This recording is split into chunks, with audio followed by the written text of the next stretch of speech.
જય શ્રી કૃષ્ણ. આપ સૌ સમક્ષ નવા પુસ્તક સાથે ઉપસ્થિત થઈશું. સૌને અલ્પા સથવારાના નમસ્કાર. આજનું પુસ્તક છે રખડવાનો આનંદ, જીવનનો આનંદ, ભાગ 2, કાકા સાહેબ કાલેલકર. લેખક કાકા સાહેબ કાલેલકરનું પૂરું નામ દત્તાત્રેય બાલકૃષ્ણ કાલેલકર છે. આ પુસ્તકનો સાહિત્ય પ્રકાર પ્રવાસ નિબંધ છે. મુખ્ય વિષય હિમાલય, નદીઓ, પહાડો અને ભારતના વિવિધ પ્રાકૃતિક સ્થળોનો પ્રવાસ છે. પુસ્તકના પ્રકાશક નવજીવન પ્રકાશન છે. પુસ્તકના પેજ 358 અને તેની કિંમત ₹100 છે. કાકા સાહેબ કાલેલકર માનવ જીવનને નજીકથી સમજતા સંવેદનશીલ લેખક હતા.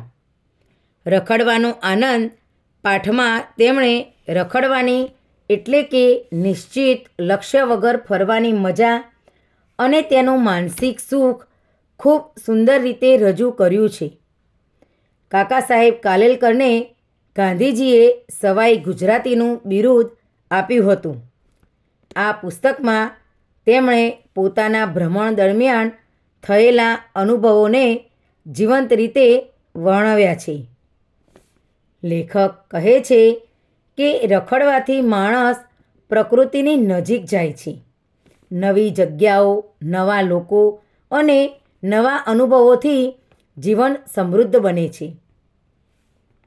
આયોજનબદ્ધ મુસાફરી કરતાં રખડતી મુસાફરી વધુ આનંદદાયક હોય છે, કારણ કે તેમાં સ્વતંત્રતા, ઉત્સુકતા અને આશ્ચર્યનો ભાવ રહે છે.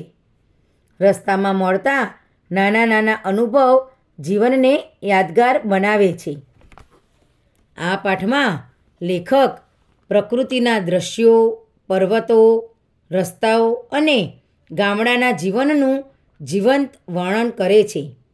તેમની ભાષા સરળ, પ્રવાહી અને હળવા હાસ્યથી ભરેલી છે, જેના કારણે વાચકને વાંચતા વાંચતા પોતે પણ મુસાફરી પર નીકળ્યો હોય એવી લાગણી થાય છે.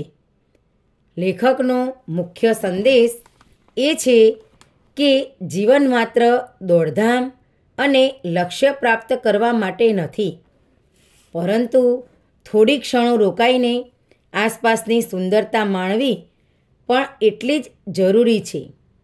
રખડવું મનને તાજગી આપે છે અને વિચારશક્તિને નવી દિશા આપે છે. આ પુસ્તકના સકારાત્મક ભાષા સરળ અને રસપ્રદ છે. પ્રકૃતિનું સુંદર ચિત્રણ કરેલ છે. જીવન પ્રત્યે સકારાત્મક દૃષ્ટિકોણ કેળવે છે અને વાચકને આત્મવિચાર માટે પ્રેરે છે. પુસ્તકનો નિષ્કર્ષ: રખડવાનો આનંદ એક એવો પાઠ છે જે વાચકને જીવનને હળવાશથી જીવવાની, નવી બાબતો અનુભવવાની અને પ્રકૃતિ સાથે જોડાવાની પ્રેરણા આપે છે. આ પાઠ માત્ર પ્રવાસ વિશે નથી, પરંતુ જીવન જીવવાની કલાની શીખ આપે છે. તેથી આ પાઠ વિદ્યાર્થીઓ માટે વિચાર પ્રેરક અને આનંદદાયક છે. મજા આવીને વાચક મિત્રો? તો હવે રજા લઉં છું. જય શ્રી કૃષ્ણ.